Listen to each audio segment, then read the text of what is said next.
Clés de la ville, une production Figaro Immobilier et Radio Imo. En partenariat avec le Conseil supérieur du notariat, Elio, Arkea Banque Entreprise et Institutionnelle et Nexity. Présenté par Sylvain Lévy-Valency et Olivier Marin.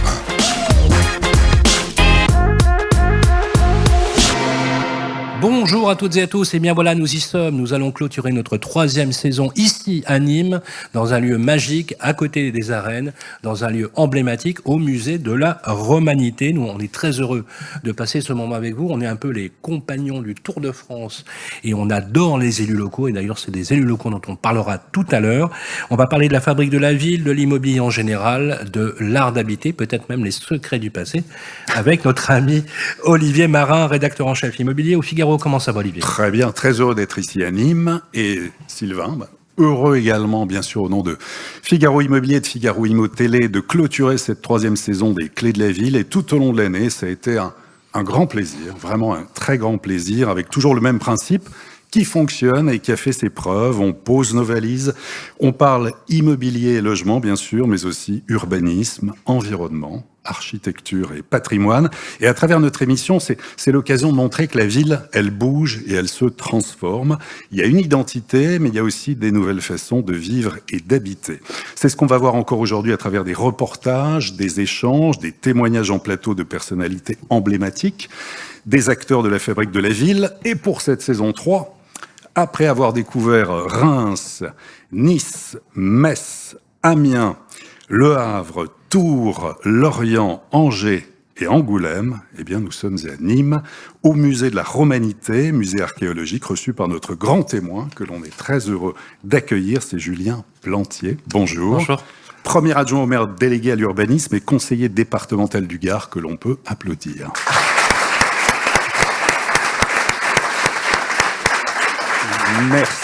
Merci beaucoup. Et au programme, nous retrouverons nos partenaires. Alors tout d'abord, pour la séquence La vie ensemble, on recevra Lionel Séropian, directeur général adjoint immobilier résidentiel de Nexity, l'occasion de faire le point et d'un premier panorama sur l'immobilier à l'échelle de Nîmes, sa métropole, mais aussi la région. La séquence bien mieux avec notre partenaire Elio pour évoquer ce qui est sans doute l'un des chantiers du siècle en matière de logement, c'est la rénovation énergétique. Julien Sévère, directeur marketing du groupe Elio, nous donnera l'état des logements côté performance énergétique à Nîmes et puis des conseils pratiques pour bien rénover. Pour la rubrique Parlons territoire, eh bien, nous aurons nos amis d'Arkea Entreprises institutionnelles. On recevra Mathieu Massot, directeur général de FDI Group, qui sera à nos côtés pour parler d'opérations d'aménagement et d'urbanisme. Et puis chaque mois, un notaire du Conseil supérieur du notariat. Aujourd'hui, on va recevoir Maître Paul Chabrol, notaire à Nîmes. On fera un tour d'horizon, l'évolution des prix, l'évolution des ventes à Nîmes, mais également délivrer des conseils pratiques. Voilà pour ce beau programme. Mais tout d'abord, Grégoire, si je vous dis Nîmes, l'édito, c'est à vous.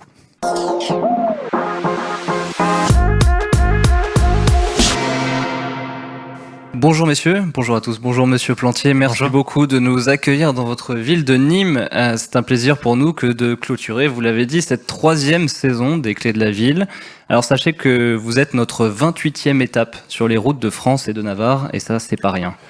Donc c'est un honneur pour nous que de poser nos valises ici et de nous remettre les clés d'une ville que l'on surnomme la Rome française, surnom donné en référence aux 7 collines sur lesquelles elle est établie, comme son illustre cousine italienne, mais aussi pour ses nombreux monuments de l'époque romaine. On a vu les arènes pas très loin.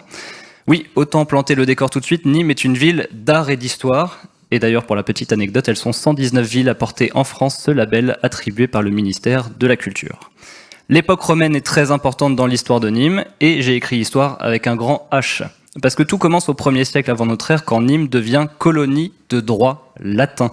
C'est-à-dire qu'elle bénéficiait d'une autonomie municipale en même temps qu'une dépendance politique envers Rome. Ses habitants sont également citoyens romains et devaient donc servir les intérêts de Rome. En fait, Nîmes devient rapidement une sorte de marketing suite en terre gauloise, si je schématise vulgairement, c'est-à-dire un espace témoin de promotion de la romanité en Gaule.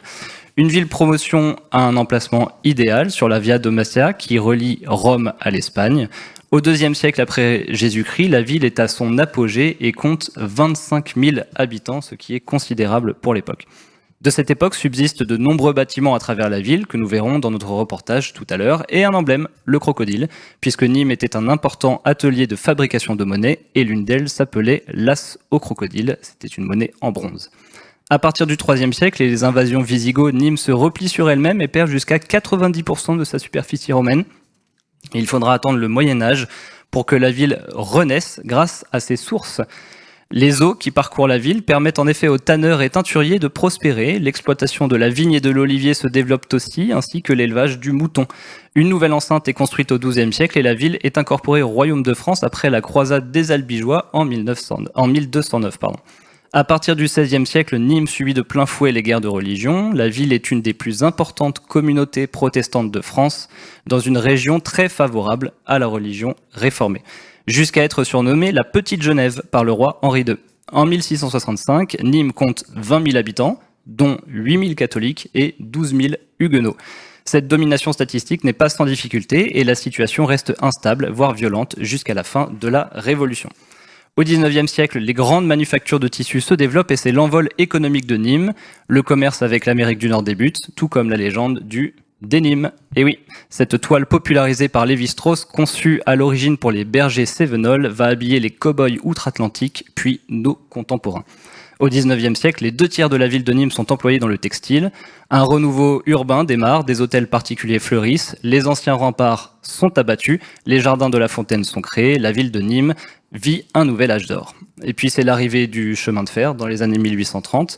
Nîmes est une plaque tournante commerciale, mais face à la concurrence textile lyonnaise, les investisseurs nîmois se reconvertissent dans la vigne dès la deuxième moitié du XIXe siècle.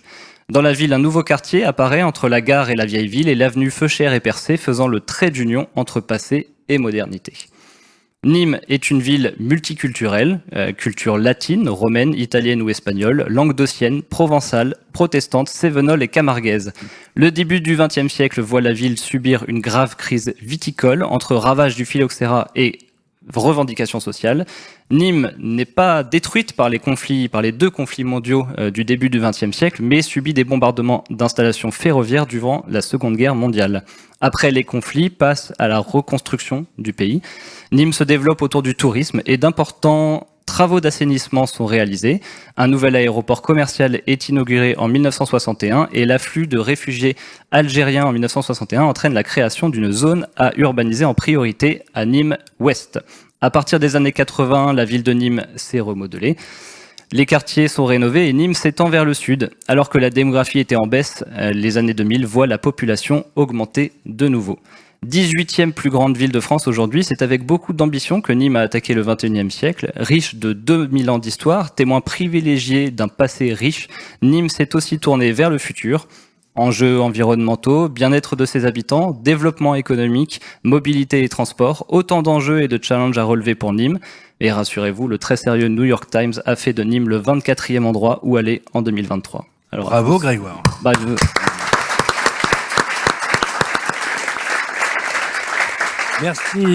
Merci Grégoire. Monsieur le maire, qu'est-ce que vous en pensez? Est-ce que vous êtes d'accord avec les éléments de Didier?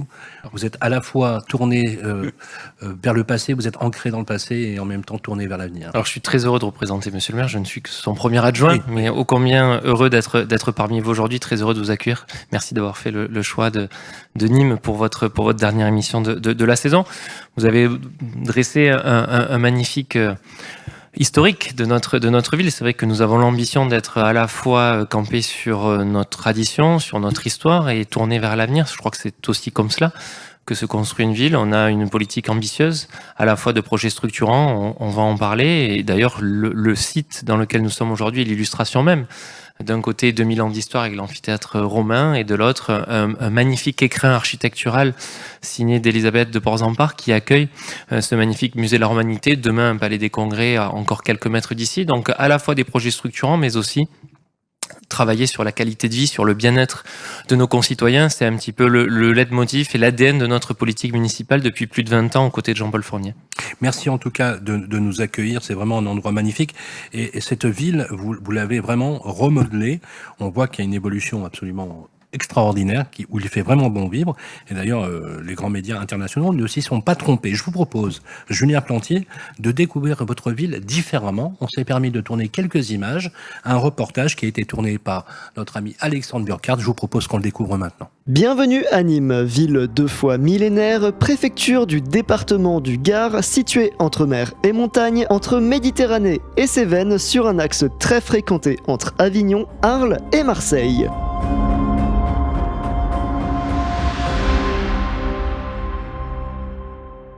Nîmes est une ville à l'histoire riche qui compte 150 000 habitants à l'année et jusqu'à 1 million en période estivale avec l'afflux de touristes. Feria, festival et monuments romains, vous trouverez au sein de la Rome française de quoi satisfaire votre curiosité.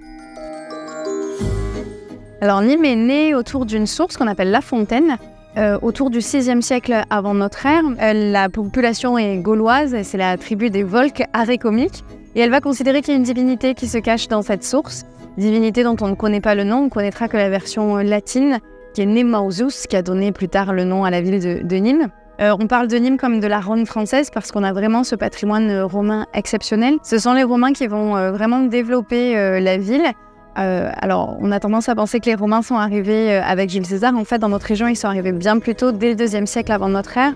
Ils vont développer la ville. Sous le règne d'Auguste, autour du changement d'air, la ville va s'embellir, se doter d'un rempart dont il nous reste la tour Magne. On va aménager le forum et on a sur ce forum conservé un monument d'exception qui est la Maison Carrée, qui sera présenté d'ailleurs au Comité du patrimoine mondial en septembre prochain pour être reconnu comme patrimoine mondial de l'humanité. On a une ville qui va continuer à se développer également avec la création d'un amphithéâtre dont vous avez une très très belle vue derrière moi, qui est l'un des amphithéâtres les mieux conservés du monde romain. Commençons par le monument le plus emblématique de la ville, Césarène. Il s'agit d'un amphithéâtre construit au 1er siècle. Il mesure 133 mètres de long et 101 de large. Sa façade haute de 21 mètres comprend 2 niveaux de 60 arcades chacun. À l'époque de la Rome antique, près de 25 000 personnes pouvaient assister aux fameux jeux. Lieu de prestige, les arènes sont aujourd'hui une salle de spectacle et le cœur des célèbres ferias. Elles sont parmi les mieux préservées au monde. Non loin de là, admirez un autre monument romain emblématique, la Maison Carrée. Ancien temple, il dominait le forum de la ville antique. D'influence architecturale grecque, il était un lieu de culte à Auguste et ses héritiers, Caius et Lucius César. À l'est, admirez la porte Auguste, vestige des anciens remparts avec la porte de France. Elle était une des principales entrées de la ville, à l'origine flanquée de 2 tours de garde. Autre monument romain situé plus loin au nord-ouest, la tour Magne. Du haut de ses 32 mètres, elle domine la ville de Nîmes et est, elle aussi, un vestige de l'ancienne enceinte romaine. À ses pieds s'étendent les jardins de La Fontaine. Dans les jardins, admirez le temple de Diane, devenu monastère au milieu du XVIe siècle, puis entrepôt après les guerres de religion. Mis à mal pendant quelques années, il est inscrit au titre des monuments historiques en 1840. Mais les jardins de La Fontaine abritent surtout la source, le lieu antique de résurgence des eaux de pluie qui s'infiltrent dans le sol des garrigues. Stratégique, c'est autour d'elle que s'installèrent les premiers habitants de Nîmes qui lui vouèrent par ailleurs un culte. Mais la ville, elle ne va pas s'arrêter à l'époque romaine, elle va continuer d'évoluer. Alors, à l'époque médiévale, elle va se restreindre. On va avoir une ville attaquée à plusieurs reprises. Et du coup, le centre-ville va être beaucoup plus étroit, retrouvé dans un rempart qui est une forme de triangle qu'on appelle l'écusson. Et donc, jusqu'au XVIIIe siècle, Nîmes va évoluer dans cet espace assez restreint. Et après le XVIIIe siècle, la ville va aller à l'extérieur avec de nouvelles perspectives et notamment l'arrivée du chemin de fer. De nombreux monuments religieux ornent également la ville de Nîmes, à commencer par la cathédrale Notre-Dame et Saint-Castor de Nîmes. Donc on va faire des reconstructions d'églises puisque la ville a été victime des guerres de religion et donc au XIXe siècle, on va créer de nombreux établissements. Donc quand vous faites le tour de l'écusson, vous avez beaucoup d'églises qui datent justement du XIXe. Puis plus récemment, on a aussi des constructions plus contemporaines. Aujourd'hui, on fête par exemple les 30 ans de Carré d'Art, qui est un musée d'art contemporain. D'autres grands architectes ont travaillé dans la ville de Nîmes, comme Jean Nouvel avec les bâtiments de Nemausus, Elisabeth de Porzenparc pour le musée de la Romanité, Jean-Michel Villemotte pour les Halles, qui est aussi le cœur, le ventre de Nîmes et un centre commercial également du centre-ville. Pour finir votre visite, comment ne pas mentionner le musée de la Romanité?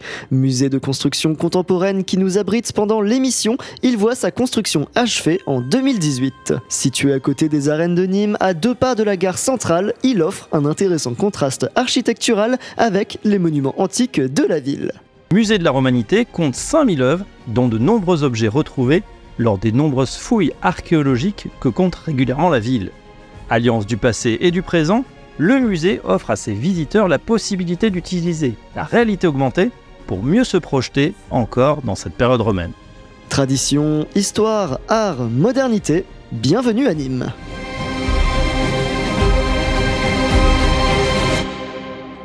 Voilà un reportage tourné réalisé par Alexandre Burkhardt. Bravo Alexandre.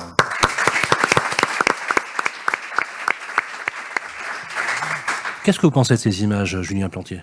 Écoutez, ça montre toutes les caractéristiques de notre ville, à la fois sur l'Antiquité, sur le passé et aussi sur le présent. On voit que c'est une ville où il fait bon vivre, avec cette situation sur l'arc méditerranéen et une population qui se sent bien. En tout cas, c'est notre objectif quotidien. On va évoquer, si vous le voulez bien, dans un premier temps pour cette émission, les sujets qui touchent particulièrement Nîmes, puisque effectivement vous êtes sur une ville, vous avez une ville qui a un riche passé. Il n'est pas toujours évident de trouver les axes de progrès, de développement, parce qu'en fait, il y a un paradoxe incroyable, c'est qu'à la fois on sent cette richesse architecturale, ce passé, mais en même temps une véritable ambition tournée vers l'avenir, sur la solidarité, sur l'écologie, les projets urbains, la démocratie participative auquel vous êtes particulièrement attaché, et bien sûr l'habitat et le logement. La première question que je voudrais vous poser, la ville de Nîmes a voté en début d'année un budget important qui confirme le lancement de plusieurs projets qui sont extrêmement importants, voire emblématiques. Développement économique, mobilité, transport, gestion de l'eau. L'eau, qui est un sujet extrêmement important en ce moment, on l'a vu avec les problèmes de climat. La ville ne va pas chômer en 2023, ça c'est clair. Est-ce que vous pourriez nous en dire plus?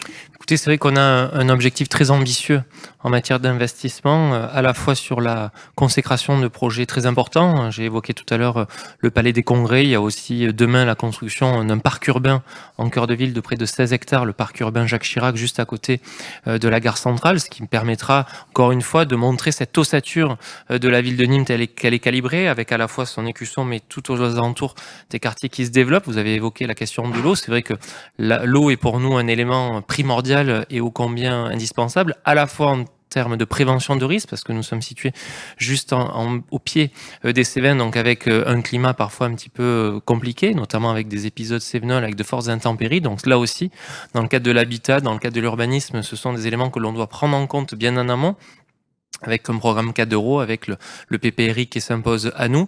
Et puis, il y a aussi la raréfaction de l'eau sur d'autres périodes. Et donc, mettre en place des projets ambitieux d'un point de vue de la transition écologique, du développement durable. Je crois qu'aujourd'hui, lorsqu'on est à la fois décideurs locaux, mais aussi aménageurs, ce sont des éléments que l'on ne peut pas ne pas prendre en compte. Il faut absolument prendre en compte le fait urbain, le fait lié à un territoire, et c'est quelque chose d'extrêmement important. Alors, parfois, c'est des paris sur l'avenir, parce que lorsqu'on évoque des projets sur du court, moyen ou long terme, c'est parfois un défi, un challenge, mais il est important pour nous de trouver à la fois cette cohésion d'ensemble de projets, mais aussi l'assentiment des populations. Vous avez voté ce budget qui est un budget très important à l'échelle de la ville, vous le savez. Donc, d'aucuns peuvent dire effectivement que avec les enjeux économiques, bien évidemment, est-ce que les administrés partagent évidemment ces projets? Est-ce que comment vous entreprenez la concertation, le dialogue? Je sais que vous y êtes très attaché. Est-ce que, alors, dans un contexte, on va le dire particulier, on en dira bien sûr un mot tout à l'heure, sur les événements passés il y a quelques jours, comment vous y prenez pour justement axer à la fois cette démocratie participative, mais aussi cet engagement qui pose question à l'échelle des métropoles, à l'échelle pour les élus locaux, de l'engagement des administrés sur ces types de projets très ambitieux? Je partage pleinement ce constat. Je crois qu'aujourd'hui, croire qu'on va à la rencontre des citoyens tous les 6 ans, c'est-à-dire au moment des campagnes électorales, est quelque chose de révolu. Aujourd'hui, il faut absolument qu'on soit dans une notion de co-construction, de partage dans la prise de décision. D'un point de vue de l'urbanisme, aujourd'hui, sur Nîmes, on a une illustration concrète. On est en train de travailler sur la rédaction d'une charte qualité pour les logements, et donc on souhaite que les populations soient sollicitées en amont, ce qui permet aussi d'être une sorte de gage de confiance dans le montage des projets, dans le montage des opérations.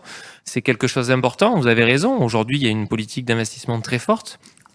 La ville de Nîmes, c'est 70 millions d'euros par an d'investissement. C'est quelque chose de considérable dans une collectivité de 150 000 habitants. Mais c'est aussi la notion de désendettement qui est pour nous quelque chose de très important. On a récupéré la ville il y a plus de 20 ans aux côtés de Jean-Paul Fournier. C'était une ville qui était particulièrement endettée. Je crois qu'aujourd'hui, il faut qu'on soit sur ces deux options. D'une part, une politique ambitieuse en matière d'investissement, mais aussi réfléchir aux générations futures et réfléchir à la notion de désendettement. Alors, justement, vous l'évoquiez sur l'histoire, et c'est important, de la charte, et notamment sur l'immobilier, parce qu'avec Sylvain, effectivement, on va dans beaucoup de villes de France et on voit se multiplier ces chartes, alors il faut le dire, qui n'ont pas de valeur légale, mais que c'est un cap, c'est une vision sur l'avenir qui, en fait, engage une collectivité avec des promoteurs, avec des architectes, avec des opérateurs. Donc on voit fleurir en fait ces chartes, on l'a vu à Nancy, on l'a vu à Bordeaux, on l'a vu à Nice, et donc j'ai découvert que ça y est, vous allez lancer votre charte ici, la charte qualité, que vous êtes en train d'élaborer, qui doit permettre de renforcer votre action sur l'encadrement des nouveaux projets qui vont voir le jour au sein de la ville de Nîmes. Document qui est un atout dans vos discussions avec les promoteurs, les architectes pour garantir une meilleure qualité des projets immobiliers. Et vous avez 4 enjeux. Contexte urbain et paysager, bien vivre ensemble, la cellule du logement, l'engagement environnemental.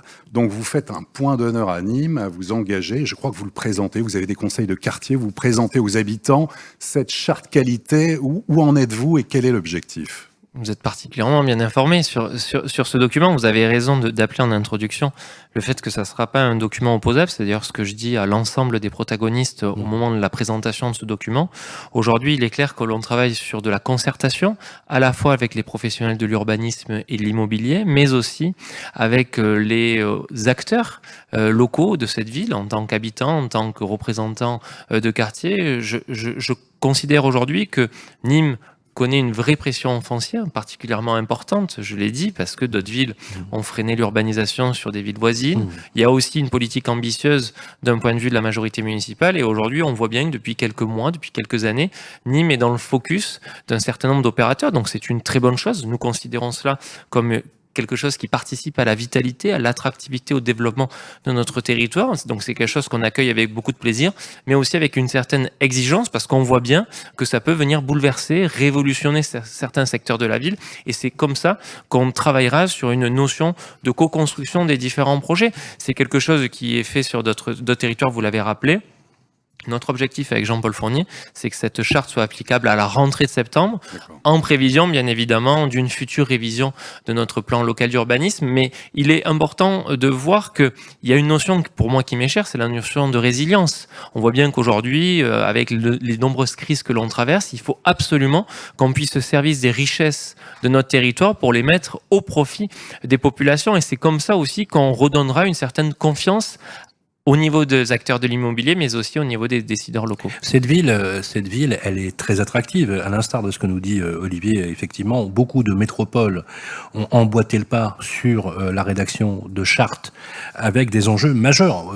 Il n'a échappé à personne que le dérèglement climatique, c'est quelque chose que l'on perçoit dans sa chair au quotidien. Alors, on va vous poser des questions très directes. Vous subissez effectivement parfois les travers de l'attractivité de votre territoire par une démographie galopante qui est en demande de logement, pour être très clair. Le phénomène de décohabitation a fait exploser la demande de logement. Et on s'est amusé, effectivement, on en parlera tout à l'heure dans les séquences, à voir quelle était l'offre du stock en logement neuf, sur le logement ancien, les prix, la demande de location. On voit une très forte pression de demande de location.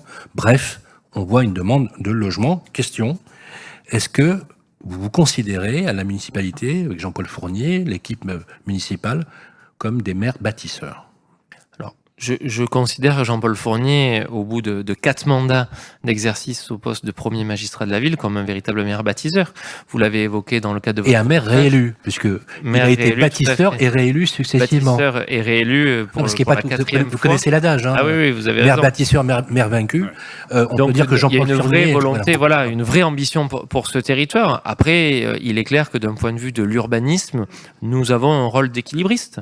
D'une part, parce qu'il y a une pression foncière très forte avec des opérateurs qui viennent sur le territoire, et je vous l'ai dit, je pense que c'est une réelle satisfaction, mais il faut aussi comprendre parfois la peur, la crainte qu'il y a, parce que des propriétaires fonciers aux alentours voient des quartiers évoluer, bouleverser, et c'est en cela qu'il faut que nous, on ait un rôle d'équilibre, c'est-à-dire à la fois répondre à une certaine demande, tout en gardant ce côté de ville à taille humaine. Et je crois que c'est aussi pour cela que Jean-Paul Fournier a eu la confiance de ses administrés, c'est qu'on a toujours souhaité garder ce côté de ville à taille humaine. 150 000, 160 000 habitants dans une agglomération de 250 000 habitants. L'idée que c'est pas une ville qui s'éclate aux quatre coins, qui perd son ossature, qui perd son ADN. Aujourd'hui, c'est vraiment une volonté de se développer, mais se développer de manière raisonnée, de manière humaniste. Vous avez quand même une démographie positive. Vous gagnez des habitants chaque année. On a une démographie positive sur une dizaine d'années. On voit que depuis 2-3 ans, il y a parfois des chiffres qui sont un petit peu contradictoires par rapport à cela, mais en tout cas, ce qui est certain,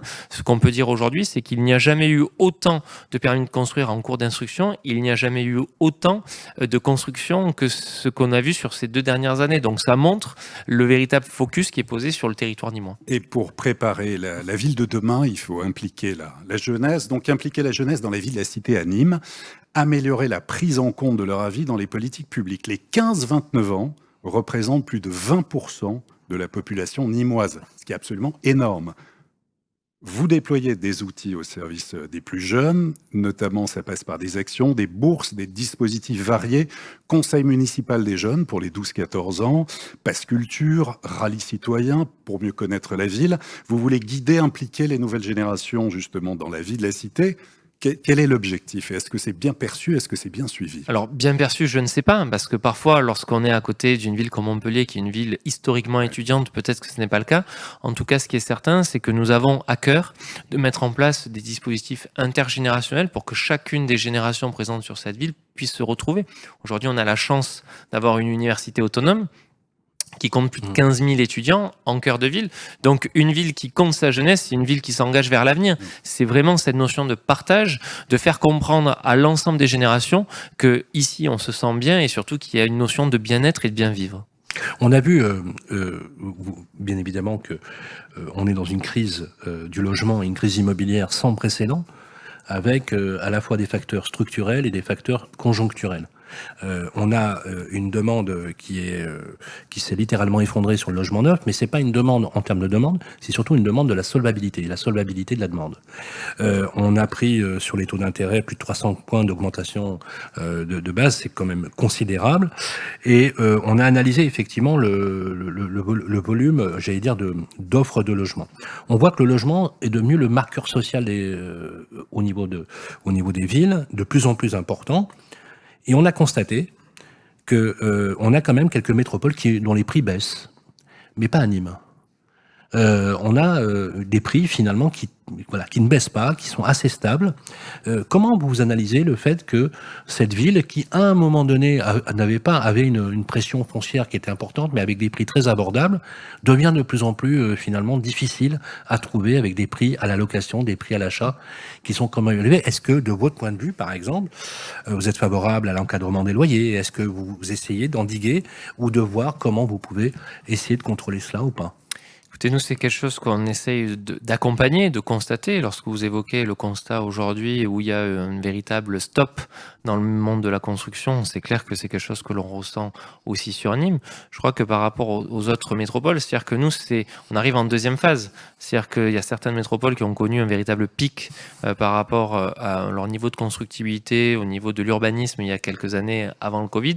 Nous, c'est quelque chose qu'on a connu après le Covid. Donc, je pense que c'est pour ça que cette décote du prix du foncier arrivera peut-être à terme, et je pense que ça sera aussi nécessaire, parce qu'on voit bien qu'aujourd'hui on arrive à un seuil, et ce plafond de verre, il n'est pas tenable, parce qu'on voit bien qu'il y a parfois une inadéquation entre l'offre et la demande. Et lorsqu'on rencontre aujourd'hui, nous, des propriétaires fonciers ou bien des promoteurs qui nous expliquent que tel ou tel projet participera à une amélioration globale, oui, bien évidemment que l'on considère cela. Mais est-ce que demain, cette construction sera en capacité de se faire parce qu'il y a parfois aussi des difficultés par rapport à la revente et par rapport à l'insertion des quartiers? C'est quelque chose qu'on essaye d'accompagner. Et c'est en cela, je crois que nous, on a un rôle un peu de garde-fou, une sorte d'épée de Damoclès qu'on essaye de positionner autant que possible pour, on va dire, réguler ce marché-là. Et vous n'êtes pas du tout touché par le phénomène de location touristique saisonnière qu'on voit fleurir notamment dans le sud et dans beaucoup de villes attractives au détriment des locaux, des étudiants, des habitants. Et d'ailleurs certains de vos collègues vont carrément jusqu'à l'interdiction, certaines villes comme Saint-Malo par exemple.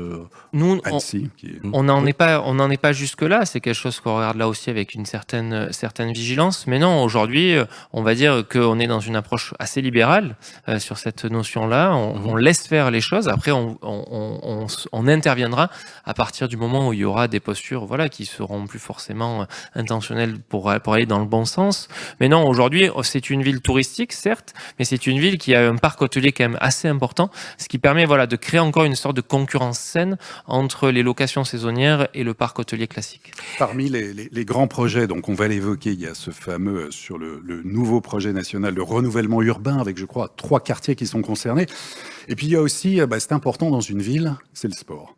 Et notamment, si on sait que le club de football de Nîmes Olympique, qui est cher à mon cœur, malheureusement va descendre en national, il a eu ses heures de gloire. Il a été vice-champion de France en 72, finaliste de la Coupe de France en 96 contre Auxerre au Parc des Princes, j'y étais. Il aime le foot, Olivier. Il aime beaucoup le foot. Et justement, donc, on a vu que Nîmes est une ville très sportive et que l'ancien stade, je crois, des Costières va être reconstruit. Et puis, vous allez bâtir un nouveau complexe au Mas des Vignoles. Première pierre posée, c'est récent, le 15 juin dernier. Ouverture prévue septembre 2024.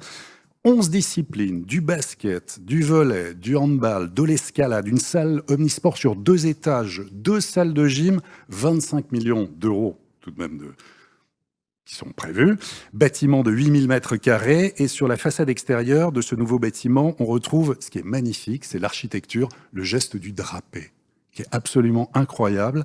Référence à la loge romaine, au passé textile de Nîmes. Vous pouvez nous en parler de ce projet extraordinaire? Vous en avez bien parlé, mais on peut saluer... Il a conçu le projet. Non, mais je sens une âme nîmoise dans vos propos et je vous en remercie. Sachez que nous sommes très honorés des mots que vous avez à l'égard de la ville. Je crois qu'on peut saluer le travail du cabinet A+ Architecture et notamment Gilles Gall qui a réalisé un magnifique écrin qui sortira de terre en septembre prochain. C'est vrai que Nîmes est une ville sportive. J'ai été adjoint au sport au dernier mandat et je salue mon collègue Nicolas Rainville, actuellement adjoint au sport. Il y a des heures un petit peu compliquées pour le Nîmes Olympique, vous l'avez rappelé, mais à chaque fois, on a à cœur de montrer que la notion de développement économique, elle est protéiforme, elle est culturelle par rapport à ce qu'on évoquait et cette antiquité présente au quotidien, elle est aussi sportive. On voit bien aujourd'hui qu'on a des clubs fanions qui participent à l'attractivité économique et je crois que c'est important de le souligner et puis ça a aussi des retombées médiatiques en termes de visibilité. Lorsqu'on parle de sport, on véhicule des valeurs importantes, notamment dans le volet social, dans la notion de solidarité, et c'est quelque chose que nous avons particulièrement à cœur. Alors, on voulait en parler parce que c'est important d'en parler, on ne peut pas ne pas en parler avec les événements. Vous le savez, les élus locaux ont été pris à partie ces derniers jours avec des mouvements qui étaient proches, parfois même de l'insurrection, à l'instar des émeutes de 2005 par exemple, mais aussi c'était les émeutes des années 80 dans les grandes villes de France. Les élus locaux ont été pris à partie et on imagine que les élus locaux ont été pris à partie parce que ce sont ceux dont on peut avoir directement à la fois l'adresse ou le contact direct à défaut de l'État. On a un État avec un gouvernement et un exécutif très centralisateur, avec une tentation très jacobine, on l'a vu, d'ailleurs Emmanuel Macron finalement l'a démontré dans son 2e mandat, qui vous place dans une position très délicate. Des transferts de compétences multiples, sans y associer les retraites. On a analysé aussi les dotations qui sont en baisse de façon assez drastique, plus la confiscation d'outils fiscaux qui étaient des relais de croissance pour vous, des relais de développement. Et pourtant, vous arrivez à joindre finalement toutes ces contradictions. Et dans ces événements-là, vous avez des élus locaux qui ont été pris à partie par la population. Et je voudrais qu'on ait un mot pour Vincent Jeanbrun, le maire de La Île-et-Rose, qui a été sérieusement impacté, mais il y a eu aussi d'autres maires qui ont été impactés, menacés de mort, sous protection policière au quotidien. Mesdames et messieurs, c'est 600 000 élus locaux chaque jour qui travaillent quasiment gratuitement pour faire tourner la République. Julien Planté, il y a eu quelques événements à Nîmes, notamment il y a quelques jours, une balle perdue pour un inspecteur de la BAC. Donc là, on voit bien que ce sont des sujets majeurs, criants, difficiles. Comment vous analysez ces événements? Qu'est-ce qui, d'après vous, parfois, avec la relation avec cet État ou cette tentation jacobine, fait défaut pour retrouver un peu de république, un peu de civilité auprès des populations? Et qu'est-ce qui fait qu'à un moment donné, on a cristallisé autant de haine, de rancœur à l'égard des élus locaux qui en prennent plein la gueule? Écoutez, je m'associe pleinement aux pensées de Vincent Jeanbrun, que je connais personnellement. Ce qu'il a vécu est tout simplement inacceptable. Aujourd'hui, on est dans une sorte de crise, à la fois une crise sociale, une crise d'autorité. Les élus locaux sont aujourd'hui un petit peu les derniers remparts de la République. C'est eux qui incarnent le fait public, l'autorité publique, et c'est pour cette raison qu'ils sont visés, et je ne peux que le déplorer. Lorsque on pille des bâtiments publics, lorsqu'on attaque des représentants de forces de l'ordre, lorsqu'on attaque des élus de la République, c'est la République qui est attaquée. Aujourd'hui, ceci est tout simplement inacceptable. Rien ne peut justifier de tels agissements. Aujourd'hui, vous avez évoqué la notion de rénovation urbaine. J'ose espérer qu'elle participera à une amélioration globale à l'échelle de la ville. Sur Nîmes, c'est près de 600 millions d'euros qui vont être injectés pour renouveler nos quartiers prioritaires. Je crois qu'aujourd'hui, pour redonner confiance au fait public et à la politique, cela participe par des actions au quotidien. Il n'y a pas de stigmatisation. Aujourd'hui, lorsque vous me posez la question, par transparence et sincérité, je vous dirais qu'il n'y a pas de solution miracle. C'est des petites choses du quotidien qui nous permettront d'agir mieux, mais en tout cas, ce qui est certain, je pense que c'est resituer l'autorité au centre de l'État, remettre en place une justice réelle qui permettra à chacun de comprendre que, avant de penser à son intérêt particulier, il y a cette notion d'intérêt collectif qui nous dépasse tous et sur lequel il faut qu'on soit intangible. C'est extrêmement important, et d'ailleurs, au Figaro Immobilier, Radio Imo s'y associe pleinement. Nous aimons les élus locaux, nous défendons les élus locaux, et nous vous donnerons, tant que cela sera possible dans nos marges de manœuvre, la parole, vous rendre audible et vous rendre visible dans ce que vous faites au quotidien. Parce qu'on le sait, puisqu'on travaille avec Olivier, on fait le tour de France, nous sommes les saltimbanques de la radio finalement, et on voit vraiment de façon très concrète cette importance des élus locaux. Je vous propose qu'on applaudisse les élus locaux de notre pays.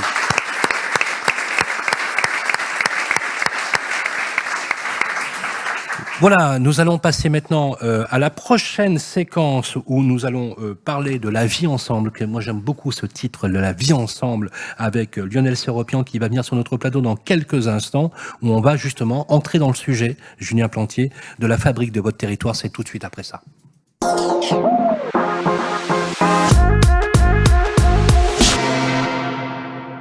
Eh bien, rebonjour à toutes et à tous. Nous sommes toujours ici à Nîmes, au musée de la Romanité, accompagné par l'hôte de ces lieux qui nous a permis d'y être. Il est le premier adjoint délégué à l'urbanisme et conseiller départemental du Gard. C'est Julien Plantier. Rebonjour, Julien Plantier. Bonjour. Merci en tout cas de nous accueillir dans ce formidable écrin, vous l'avez rappelé, signé Elisabeth de Porzampar. Magnifique, entre modernité et richesse du passé. Bonjour Lionel Séropian. Bonjour. Bonjour. Olivier. Ravi de vous revoir, puisqu'on vous avait déjà croisé à Nice. Voilà, vous êtes le directeur général adjoint immobilier résidentiel pour le groupe Nexity. La vie ensemble, c'est avec vous. Quelques mots, comme on le fait à chaque fois, Lionel, la présence du groupe Nexity, acteur majeur, premier acteur national de la fabrique du territoire. Merci en tout cas, monsieur l'adjoint, premièrement de nous recevoir dans votre belle ville et dans ce formidable lieu. Au travers de cette émission Les Clés de la Ville qui permet à nous tous de découvrir nos belles contrées et la ville de Nîmes en fait partie. Nexity est effectivement un acteur immobilier important en France, en tout cas il le revendique et c'est... alors peut-être que c'est pas le lieu de parler de chiffres, mais en tout cas voilà, Nexity est un opérateur immobilier qui fabrique environ 20 000 logements en France, comme d'autres opérateurs, mais qui gère aussi des logements pour le compte de bailleurs privés, pour le compte d'institutionnel, qui est au cœur des territoires, dans chaque ville, donc et dans chaque métropole, dans chaque village. Beaucoup d'agences de Nexity. À Nîmes, nous en avons 2. Nous avons une à Alès et nous avons un siège régional qui est, lui, à Montpellier, qui fabrique environ 500 logements sur ce périmètre-là, dont une seule opération à Nîmes en ce moment. Mais on en... Laquelle, justement? Alors, elle s'appelle, je prends mes notes, vous permettez, elle s'appelle Villa Esmé et elle est fabriquée dans un quartier, dans le cadre du PLH, dans un quartier en rue, dans lequel nous avons contribué à favoriser l'accès au logement, à du logement libre. Dans cette zone-là, on la livre dans quelques semaines. J'espère qu'on aura à l'inaugurer ensemble. Monsieur l'adjoint, ça serait avec grand plaisir. Alors, quelle est la particularité justement de ce territoire, selon vous, vous qui connaissez bien cette région? Alors, Nexity construit à Nîmes depuis 20 ans. Ce que j'ai en tête, la première opération que nous avons livrée, c'était en 2008. Donc, elle a été initiée quelques années plus tôt. Donc, depuis 20 ans, on connaît bien ce territoire qui est attractif à plusieurs titres. Vous l'avez évoqué, celui qui est historique, forcément, et culturel, celui qui est géographique, puisque Nîmes est situé sur cette banane méditerranéenne de façon exceptionnelle. Donc, vous l'évoquiez tout à l'heure, monsieur l'adjoint, Nîmes est une ville qui était un peu contracyclique en termes de développement urbain. Et ça se note, en tout cas on le vérifie dans les chiffres aujourd'hui, puisque la tendance baissière que nous vérifions tous les jours, elle est un peu moins marquée à Nîmes. Je crains malheureusement que ça vienne aussi. Ça vienne aussi. Oui, parce que l'effet général de la fermeture de l'accès au crédit, du surenchérissement des matériaux, des matières premières, des valeurs foncières qui ne stagneront pas, je pense, en tout cas, dont le prix du foncier continuera de croître. Et malheureusement, j'allais dire, sans interventionnisme public assez fort, je crains que la production de logements en France et à Nîmes soit contrainte par ce postulat-là. Et pourtant, pour équilibrer l'immobilier ancien, pour équilibrer le marché de la location, vous le savez, hein, Julien Plantier, il faut qu'il y ait de la construction. On a besoin du neuf. On a besoin du neuf. Absolument. Oui. Julien Plantier. Oui, non, mais vous avez entièrement raison. Après, on voit bien qu'aujourd'hui, l'État n'est pas forcément très aidant et très accompagnant pour c'est le moins qu'on puisse dire. Hein, le milieu de la construction. Il faut rien attendre de Donc l'État. voilà, aujourd'hui, l'ensemble des signaux sont malheureusement au rouge et c'est pas forcément gage d'une certaine confiance par la suite. Voilà, donc vous avez raison d'évoquer ce constat. Vous avez évoqué les questions sur le territoire nîmois. On est très heureux aujourd'hui d'accompagner Nexity sur le développement de certains projets. Vous avez cité l'opération en cours qui nous permet aujourd'hui de venir sécuriser un périmètre de la ville qui ne l'était pas à côté d'un collège situé dans un quartier prioritaire, à côté du collège Condorcet. Donc voilà, ça participe aussi à une amélioration au niveau du quartier. Vous parlez de la résidence étudiante. Oui, alors ça, c'est un autre projet. Après, le rôle de Nexity, plus généralement, c'est effectivement d'accompagner les territoires. Et cette présence locale, elle permet aussi d'avoir une approche assez fine de ce qui se passe sur le terrain. Et en plus, vous avez une approche, ce qui est intéressant pour ceux qui ne connaîtraient pas encore assez, c'est qu'une approche protéiforme. C'est-à-dire que vous êtes à la fois dans les services immobiliers, vous faites de l'administration de biens, vous faites des syndics, vous faites de la transaction immobilière dans l'ancien, mais vous êtes aussi le premier constructeur français, ainsi que au niveau des résidences gérées, vous avez une spécialité. Et d'ailleurs, la rue Sully, me semble-t-il, Lionel Séropian, c'est une résidence étudiante. Absolument. C'est un projet que nous sommes en train de travailler avec vos services à caractère social, parce que l'idée, c'est de permettre à des étudiants qui sont peu fortunés de pouvoir accéder à un logement. On sait que la difficulté de se loger, elle est à toutes les étapes de la vie, et les meilleures chances pour un étudiant, c'est de commencer en ayant un logement décent, et donc notre analyse de la situation et de cette ville qui se veut dynamique avec ses projets structurants, c'est qu'on pourrait l'accompagner aussi par des projets de résidence étudiante. Donc on est en train de travailler avec vos équipes, je pense qu'on en parlera plus avant, mais c'est un montage assez intéressant avec le Crous qui sera le gestionnaire, et je crois que la façon de travailler entre la sphère publique et privée, un opérateur qui pousse ce partenariat dans les moments difficiles que nous vivons, qui nécessitent pivotages en matière de production immobilière ou de fabrique de la ville, plus généralement. Je pense que ce partenariat doit être renforcé et gagnant-gagnant. C'est-à-dire qu'on doit... Quand on s'était vu justement à Nice, Lionel Séropian, il y avait cette charte aussi, ensemble bâtir Absolument. la ville de Nice. Ici, vous venez à Nîmes, ça y est, il y aura cette charte qualité, c'est le sens de l'histoire, c'est bien, c'est aussi une politique locale du logement. On ne peut pas tout attendre non plus de l'État. Et justement, sur des dispositifs d'investissement, je pense que les acteurs locaux, on l'évoquait tout à l'heure avec Sylvain et avec vous, effectivement, sont les vrais décideurs en co-construction, c'est important. Absolument. Bon, vous l'évoquiez tout à l'heure, là, une charte n'est que l'expression de ce qu'on peut appeler vivre ensemble ou vivre mieux ensemble, avec des périodes. Et aujourd'hui, la société nécessite et réclame le fait que nous ayons des projets qui soient co-construits, qui soient très partagés et en amont. On parle de concertation, je pense que cette époque-là est un peu révolue aussi, la concertation française, entre guillemets. Je pense qu'aujourd'hui, on doit revenir à des choses qui soient beaucoup plus partagées, où les administrés doivent prendre part au projet pour Bien que sûr. Plus on en ne se amont, retrouve pas, ouais. nous, opérateurs immobiliers, à afficher un permis de construire et prier pendant des semaines, Qu'on n'ait pas de 2 recours. mois et 15 jours, qu'il n'y ait pas de recours. Donc en fait, c'est pas ça un projet, c'est pas ça construire une ville. Construire une ville, c'est partager. Donc les étudiants, c'est une chose, mais les seniors, c'en est une aussi. Je pense qu'on a, et dans notre boîte, mais d'autres le font aussi. Alors j'en suis un représentant, donc et vous le disiez tout à l'heure, donc forcément, je plaide pour Nexity, mais on est en capacité d'aider les collectivités et d'aider les territoires à se fabriquer au travers de ces chartes qui, outre le fait qu'elles ne soient pas contractuellement opposables, une charte, elle porte son nom, hein, c'est-à-dire Elle porte une vision. c'est une bienveillance à l'égard de ce qu'on va bien fabriquer. Il y a quand même, il faut garder en tête, pour avoir une petite expérience de certaines autres chartes, qu'il faut qu'elles soient équilibrées. Il ne faut pas qu'elles soient utopiques et qu'elles servent à une seule cause, c'est le bien-être de ceux qui vont être logés, à la production, certes, mais que ça rende le logement toujours accessible. Aujourd'hui, la vraie difficulté en France, c'est d'arriver à fabriquer un logement accessible en termes de prix et abordable. Donc, une charte avec grand plaisir pour participer, pour entendre et mettre en œuvre, mais qu'elle reste accessible. Sinon, c'est utopique. Vous savez, chez nous, on cherche les territoires bâtisseurs parce que c'est notre job. Alors, on bâtit, on rebâtit, on surélève, on transforme, mais c'est bâtir quand même. Alors justement, Julien Plantier, cette osmose, aujourd'hui, vous avez raison, hein, Lionel, il n'y a plus de débat, on a une véritable osmose partenariat public-privé, de plus en plus, qui vous aide justement de façon consciente à avoir cette vision du territoire. Justement, je voudrais qu'on revienne sur la concertation par l'intégration du public concerné, parce que vous le faites de plus en plus. Ça a des impacts extrêmement positifs, ça réduit les recours bien évidemment, hein, mais ça aussi, ça implique une population, ça l'engage. Est-ce que vous le percevez, vous, de façon concrète dans votre action au quotidien ? Oui, c'est aujourd'hui indispensable si on veut mener à bien un certain nombre de projets. Il y a une notion qui est importante, c'est la notion d'acceptabilité. Un projet, lorsqu'il est conçu, lorsqu'il est bâti, en théorie, il faut qu'il puisse s'insérer dans un quartier, dans une rue, dans une ville.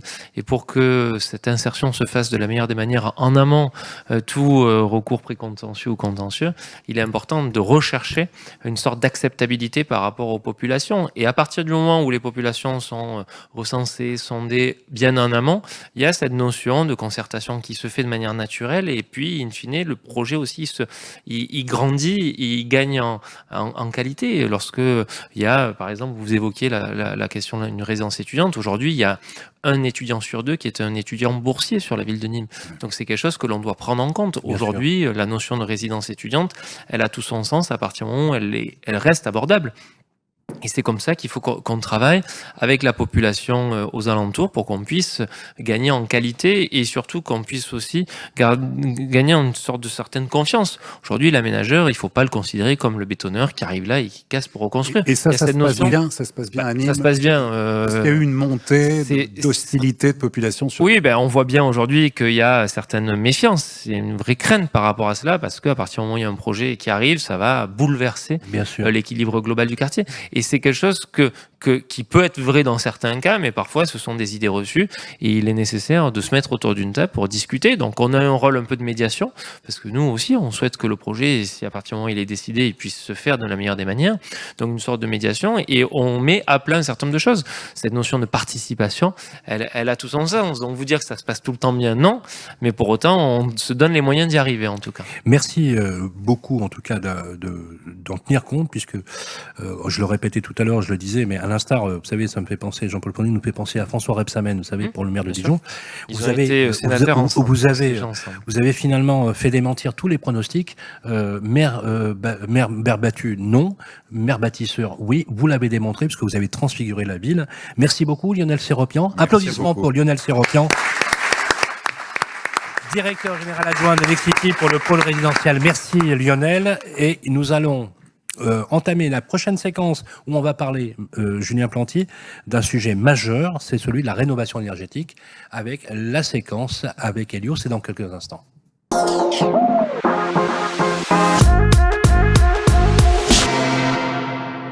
Et bien voilà, de retour toujours à Nîmes, bien évidemment, au musée de la Romanité, accompagné du premier adjoint au maire en charge de l'urbanisme et conseiller départemental du Gard, Julien Plantier, est toujours avec nous. Merci d'avoir pris le temps d'être sur le plateau des Clés de la Ville dans ce formidable écrin architectural accompagné d'Olivier Marin, bien évidemment. Et nous allons parler de rénovation énergétique, c'est l'enjeu du siècle, vous le savez, la transformation à la fois de nos villes, la transition énergétique et environnementale, c'est quelque chose qui vous touche toutes et tous de votre très près. On le voit bien évidemment en ce moment.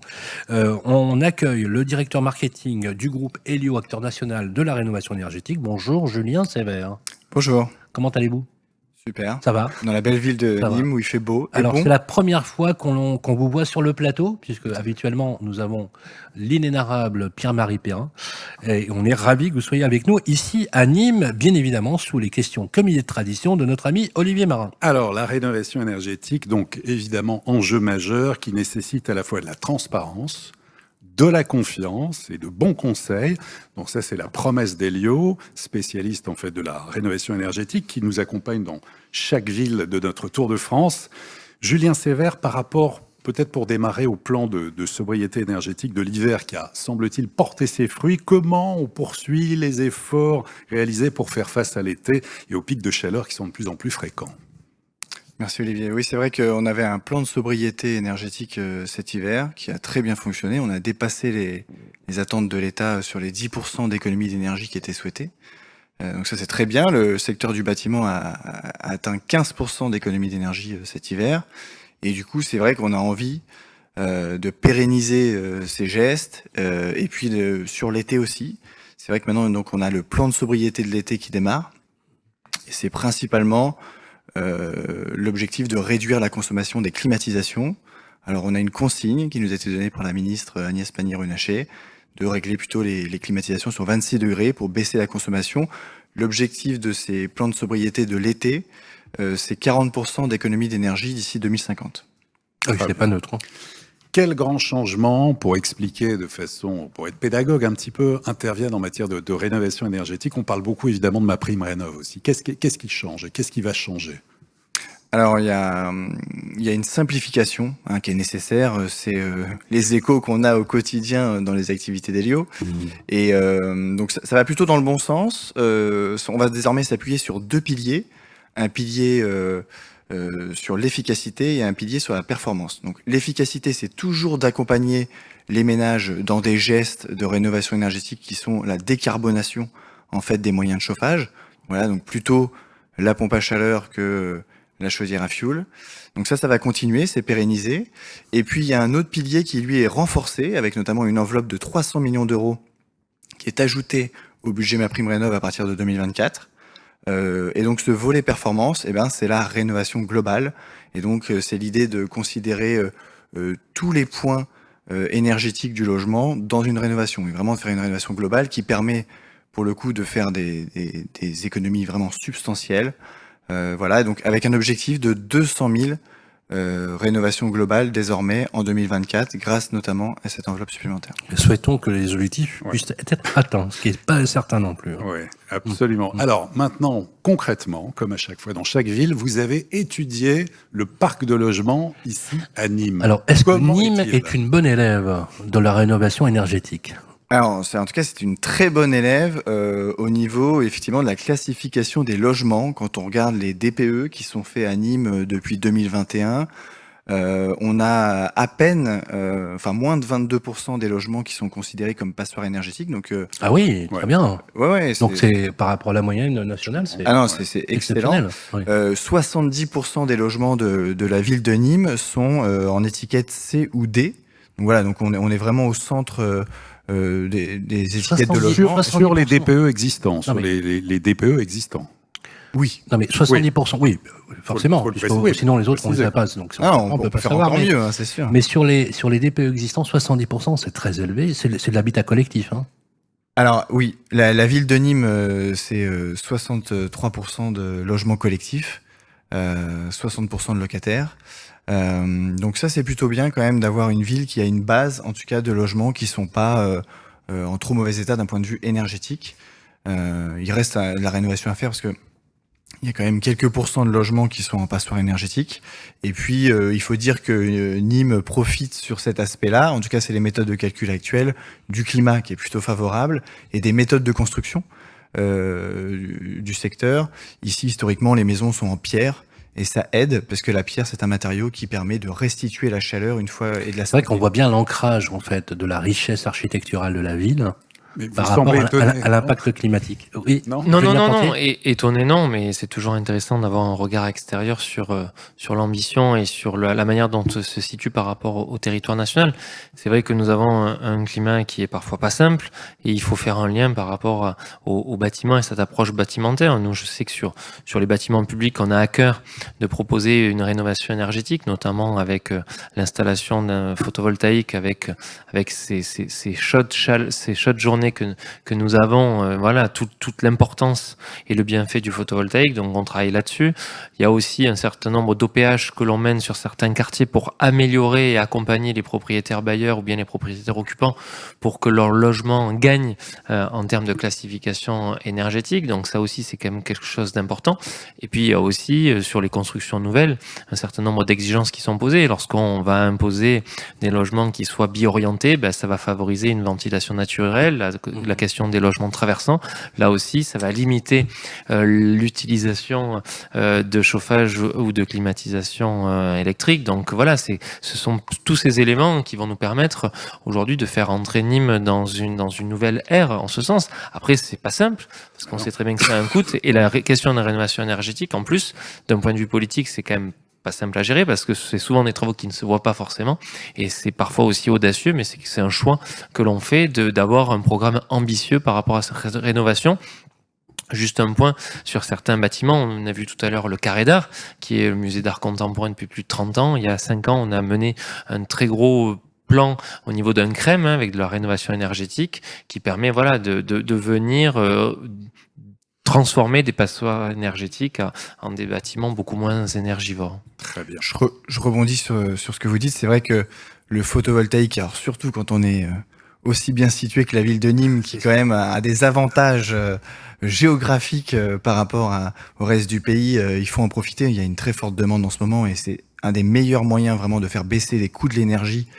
Que vous soyez une entreprise, une collectivité locale, un particulier, investissez dans le photovoltaïque, vous aurez un prix de l'énergie quasiment fixe pendant 30 ans, la durée de vie de votre installation.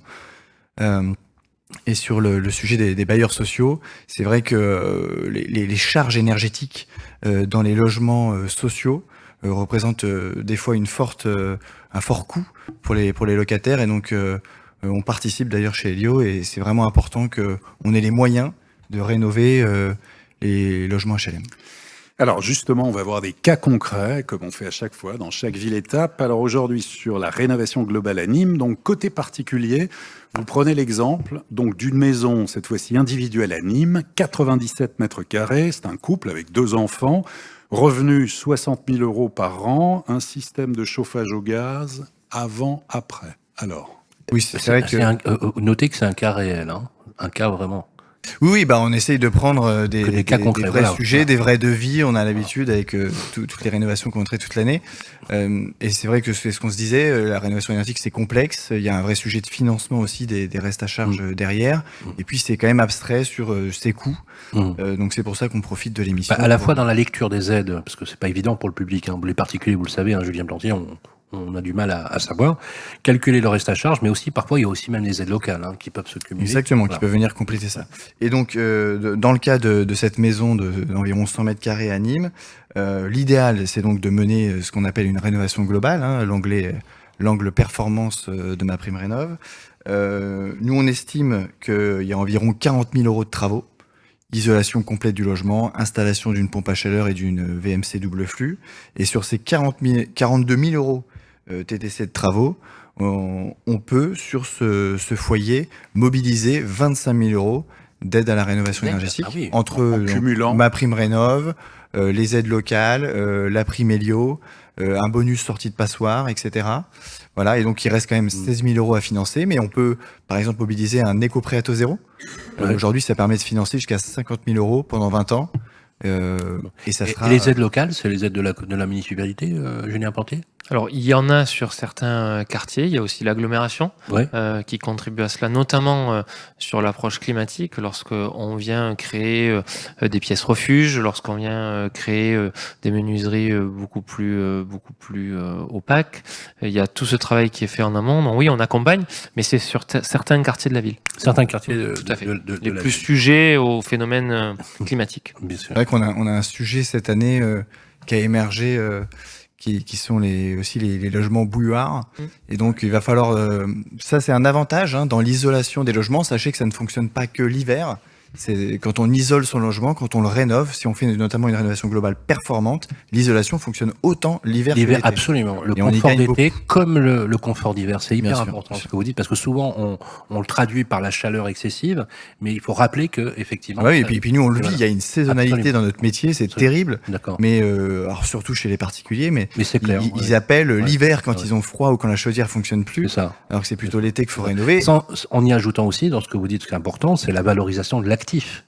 Bien sûr. En faisant les travaux de rénovation énergétique, on améliore. On parlait des prix de l'immobilier. Donc on améliore la valeur de son actif. On a des écarts, je crois, vous me dites si je me trompe, des écarts de valeur des fois de 15 à 20% selon l'étiquette énergétique. Oui. Donc c'est pas neutre du tout. Non, maintenant c'est un vrai axe qui est regardé par les acheteurs. D'ailleurs, c'est un affichage obligatoire sur les annonces immobilières. Et voilà. Et d'ailleurs, même les banques, c'est un sujet qu'on travaille beaucoup. Aujourd'hui, quand on doit financer l'achat de son bien immobilier, ils évaluent le coût énergétique. Si on est là pour emprunter, je sais pas, par exemple, 300 000 € pour acheter une passoire énergétique, ça sera moins bien vu par les banques pour financer que si on achète un bien alors qui est déjà rénové ou qui est dans une bonne étiquette énergétique, c'est parfait. Mais on peut à ce moment-là inclure la rénovation globale dans le financement complet du bien immobilier. Ça va représenter un coût faible par rapport à l'ensemble de l'opération et ça va faciliter le financement de son bien immobilier. Merci. Le dernier exemple, on finit. Très rapidement. L'habitat collectif, donc là une copropriété de 1970, 4 bâtiments de 56 logements, système de chauffage électrique individuel, donc travaux avant, après. Alors. Tout à fait. Gros dossier. On est obligé d'en parler parce qu'il y a quand même 60% d'habitat collectif à Nîmes. Oui, alors chez Hélio, on traite aussi les ensembles. Alors là, oui, on parle de plus de 50 logements en habitat collectif, donc c'est une enveloppe de 563 000 € de travaux. On irait entièrement isoler les bâtiments par l'extérieur. C'est plusieurs bâtiments. Rénover aussi l'isolation de la toiture, qui peut être l'occasion, si vous refaites les toitures, il faut vraiment se poser la question du photovoltaïque. Parce que, en fait, ça a une durée de vie de 20 à 25 ans et on peut pas se permettre de poser du photovoltaïque sur une toiture qui doit être rénovée d'ici quelques années. Donc, souvent, on fait les deux actions en même temps. C'est intéressant ce que vous dites parce que effectivement, il y a une conjonction entre les deux. Quitte à refaire les toitures, on peut aussi penser à l'amélioration énergétique en le faisant. C'est lié. Alors, il y a un sujet déjà de poids. Il faut savoir que les panneaux solaires, c'est 90% de verre, donc c'est quand même très lourd. Donc, on fait des études pour vérifier que le bâtiment sur lequel on va positionner ça est capable de résister au poids. Et il y a un vrai sujet effectivement sur l'étanchéité des toitures. Alors c'est moins l'isolation que l'étanchéité, mais quand on équipe un bâtiment tertiaire ou un habitat collectif, on fait le lien avec l'état de l'étanchéité des toitures. Et donc voilà, donc je reprends la rénovation énergétique de cette copropriété à Nîmes. Sur 563 000 euros de travaux, on peut mobiliser aujourd'hui 202 000 euros d'aide à la rénovation énergétique. Il y a notamment MaPrimeRénov' copropriété, et puis toujours les certificats d'éco-énergie à travers la prime. Soit environ 40% d'aide, grosso modo. Tout à fait. Ouais. Voilà. Ce qui est quand même pas neutre. Et là aussi, j'ai presque envie de dire, c'est presque plus important, mais on voit des vrais effets sur la valeur des appartements, quand même, qui sont rénovés ou pas. Je vous rappelle que la loi climat et résilience qui a été votée et qui est rentrée en action joue beaucoup là-dessus. Si vous êtes un propriétaire bailleur, si vous souhaitez pouvoir louer un appartement aujourd'hui ou un logement, c'est très important que l'étiquette énergétique soit bonne. Et donc il faut essayer de mobiliser les copropriétés, parce que des fois c'est pas facile de faire rénover toute une copropriété. Il y a seulement quelques propriétaires qui vont être motivés, donc. Un sujet qui nous occupe d'ailleurs bien évidemment, et ceux de ville en ville. On est ravis effectivement de voir que d'ailleurs Nîmes se classe parmi les meilleurs élèves sur les étiquettes énergétiques. Je ne sais pas si vous le saviez déjà, Julien Plantier. Non, mais on n'en doutait pas. Et ben voilà, nous sommes venus avec ça dans la valise. Voilà, applaudissements pour Julien Sévère, directeur marketing d'Elio. Et nous allons passer à la séquence Parlons territoire avec Arkea, et on va recevoir un promoteur immobilier qui sera sur le plateau. Mathieu Massot va nous rejoindre dans quelques instants, tout de suite après ça.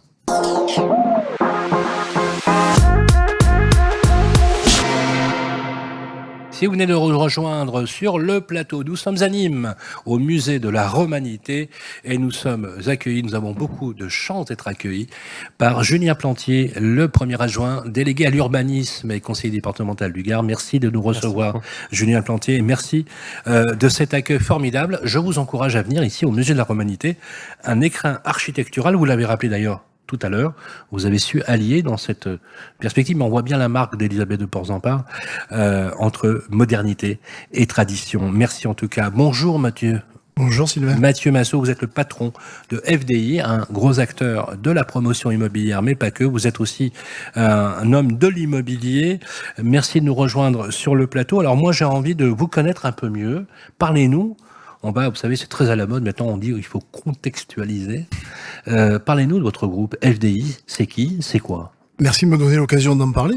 C'est un groupe immobilier régional, coopératif, puisque nous sommes l'acteur local du réseau Procivis que vous connaissez bien. Vous êtes ce qu'on appelle une SACICAP. Une SACICAP, exactement. C'est un acronyme un peu difficile, mais elle représente un groupe immobilier. Bon, on va expliquer d'ailleurs ce que c'est qu'une SACICAP. Alors, c'est une société anonyme. Coopérative, voilà. D'intérêt collectif pour l'accession à la propriété. Absolument. En fait, c'est un mélange de capital et de démocratie. Vous maîtrisez ça parfaitement. Ce qui vous rend inopéable. Voilà. C'est surtout un groupe immobilier qui coche toutes les cases de la production et de la gestion d'actifs, principalement de logements, mais également d'immobilier tertiaire, de commerce. Ouais. Vous le saviez, ça, Julien Plantier, qu'on a des promoteurs coopératifs? Oui, on connaît bien Mathieu Massot et FDI. Non, mais le principe quand on dit promoteur... Il me l'avait expliqué lors du premier rendez-vous, mais j'ai retenu. Non, mais c'est vrai. Quand on vous dit promoteur, on dit promoteur, société de capitaux, etc. Mais il existe aussi un monde coopératif qui fait de la promotion immobilière. Il faut le souligner. Je ne me présente jamais comme un promoteur, mais comme un opérateur immobilier, justement simplement coopératif. C'est sa singularité, ce qui nous permet globalement de cocher l'ensemble des cases et surtout de réinvestir une partie de nos résultats à travers ce que l'on appelle des missions sociales. Et ici à Nîmes, nous l'avons fait, puisque nous mettons en avant des avances de subventions publiques de l'ANA, notamment pour aider la rénovation énergétique. On vient d'en parler sur des copropriétés dégradées, sur des quartiers qui aujourd'hui en ont besoin, dans le cadre notamment du NPNRU. Donc vous avez une option d'investissement finalement et d'alignement sur des quartiers qui sont des quartiers parfois émergents, des quartiers dans lesquels techniquement il faut travailler de façon avec des outils. Tout à l'heure hors antenne, on en parlait tous les deux. Vous travaillez sur des technos comme le BRS par exemple, le bail réel et solidaire, et en fait vous arrivez à trouver des sorties dans des quartiers dans lesquels apparemment c'est pas toujours évident. Comment vous arrivez justement à trouver cette alliance à la fois dans les actions que vous menez sur vos opérations immobilières, les élus locaux que vous accompagnez, parce que vous leur apportez aussi beaucoup de technicité, hein. C'est assez complexe de faire ce que vous faites aujourd'hui. Le modèle est un modèle hybride. D'abord, il part du postulat que nous devons générer des résultats économiques sur l'ensemble des activités qui nous permettent justement de réinvestir une partie de ces bénéfices-là à travers l'ensemble de nos solutions. Alors vous avez évoqué tout à l'heure le développement du logement abordable. C'est un axe majeur du groupe FDI, du réseau Procivis aujourd'hui, pour aider les politiques publiques, notamment dans l'accompagnement de l'accession accessible, abordable. Et le bail réel solidaire, c'est un outil qui simplement permet cela. C'est une vraie pérennité des politiques publiques. C'est la capacité à produire du logement dissocié. On ne parle pas de démembrement. On parle bien d'une dissociation entre le foncier et le bâti. On est sur le modèle anglo-saxon, scandinave. Ça fonctionne, ça, ici? Parce Ça fonctionne. On entend aussi beaucoup qui disent... Les Anglais, ils sont là-dedans complètement. En France, il y a un problème culturel de ne pas être propriétaire totalement. À la fois, il y a cette dissociation entre le foncier et le bâti. Est-ce que culturellement, quand même, ça fonctionne? Il faut sortir de nos certitudes. Oui, mais... Évidemment, les premières opérations sont complexes d'abord dans le cadre de la conception, de son financement et également sur le volet commercial. C'est une méthode, c'est une approche, c'est du temps long parfois, mais aujourd'hui ça fonctionne. Ça a fonctionné sur l'ensemble des territoires, ça fonctionne aujourd'hui sur le Languedoc-Roussillon, ça fonctionnera demain ici à Nîmes, j'en suis intimement convaincu. Ah, je vous confirme absolument, la première opération BRS a eu lieu justement à Paris, sur 24 logements, et le prix du mètre carré, on était intramuros dans le 3e arrondissement, était à 5 000 € du mètre carré. Quand en moyenne, il est vendu entre 12 et 13. Donc déjà, le BRS, quand on dit qu'on va pouvoir acquérir par le biais de l'amphithéose, que c'est un bail amphithéotique, une concession dans laquelle on sépare le bâti du foncier, à 5 000 €, soit moitié moins par rapport à Paris, on comprend tout à fait l'intérêt du BRS, tout de suite. C'est-à-dire qu'on voit bien que ça fonctionne. Alors attention à ne pas l'appliquer systématiquement sur tous les sites, sur tous les territoires. C'est pas valable partout. Non, on doit être dans une zone tendue, c'est un décrochage qui oscille entre 30 et 40% par rapport au marché libre. On ne peut pas l'appliquer sur la totalité, je dirais, de nos territoires. Mais ici, je dirais, sur une ville comme Nîmes, qui a progressé en termes de positionnement aussi, prix de valorisation vénale, ça donne tout son sens. Voilà, mais attention à la vigilance, attention également à la concurrence avec d'autres produits type le PSLA, le prix maîtrisé, parce que là on est vraiment sur du logement abordable. Et le dernier point, c'est important aussi dans le cadre des politiques publiques, puisque le logement en BRS, c'est son côté un peu particulier. Certes, il répond au logement abordable, mais surtout, il répond dans le cadre de la loi SRU, au titre du logement locatif social, dans le cadre du PLS. Donc c'est un véritable accompagnement pour les politiques publiques, pour les collectivités, et ça répond aussi à cette contrainte-là. Est-ce que c'est aussi un arsenal d'outils, quoi? Vous avez le BRS, le PSLA, par exemple, qui permet de le faire. Il y a aussi le PLAI qui aussi a fonctionné assez bien. Est-ce que finalement, tous ces outils, Mathieu, vous servent à faire votre métier?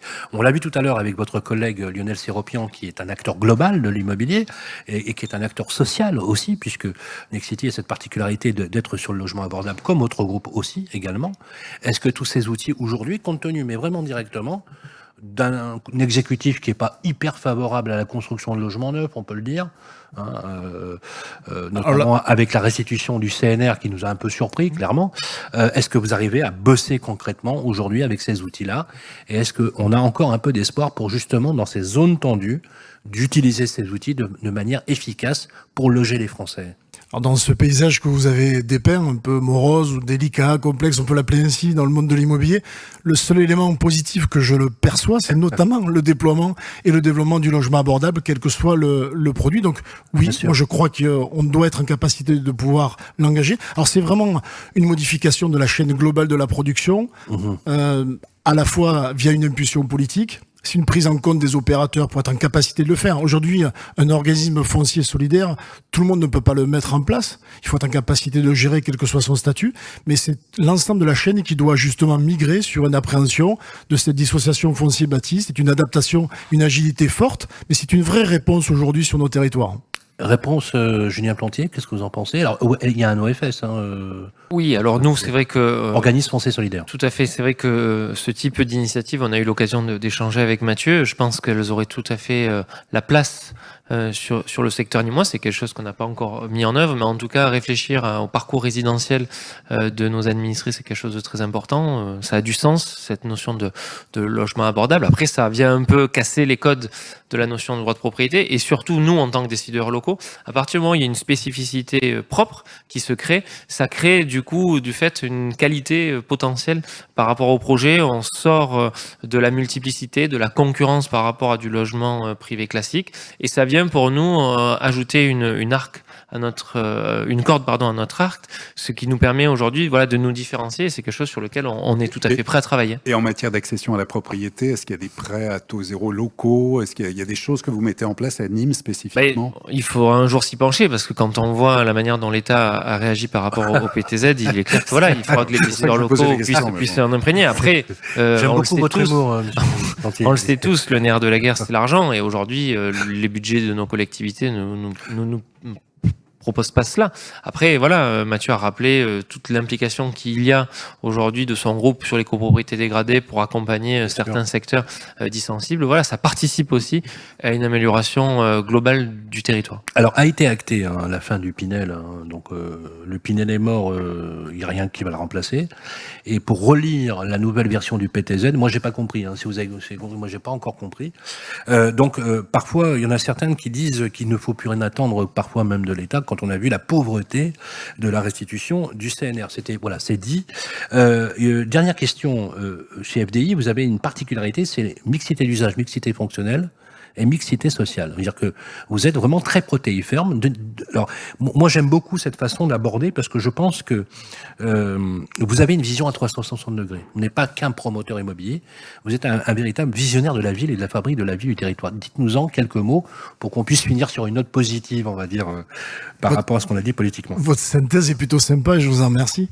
Alors, je l'ai rapidement présenté. Évidemment, un acteur aménageur, promoteur. Nous disposons de tous les métiers autour des services immobiliers à l'habitat et tertiaire. Et surtout, on dispose d'une ESH, une entreprise sociale pour l'habitat, qui produit globalement entre 400 et 500 logements par an. C'est 8000 logements sur le territoire, sur 135 communes à l'échelle du Languedoc-Roussillon. C'est une vraie clé d'entrée politique pour produire du logement locatif. Mais un bailleur social, une entreprise sociale pour l'habitat, ne fait pas que produire du logement locatif. Elle produit certes du logement abordable, mais elle répond aussi à de l'hébergement spécialisé. On a tout à l'heure parlé des résidences étudiantes, des résidences sociales seniors, des foyers d'autonomie, des gendarmeries, on intervient. Donc ce sont vraiment des composantes structurantes à l'échelle de nos territoires. Ça, c'est la force d'FDI, c'est la force d'une structure coopérative. Et d'ailleurs, si on veut savoir plus, vous êtes accessible bien sûr sur Internet. On va donner d'ailleurs un petit clin d'œil à Yannick Borde, qui est le président national du réseau ProCivis. Je rappelle que vous avez plus de 54 adhérents qui sont tous en forme de SACICAP, justement,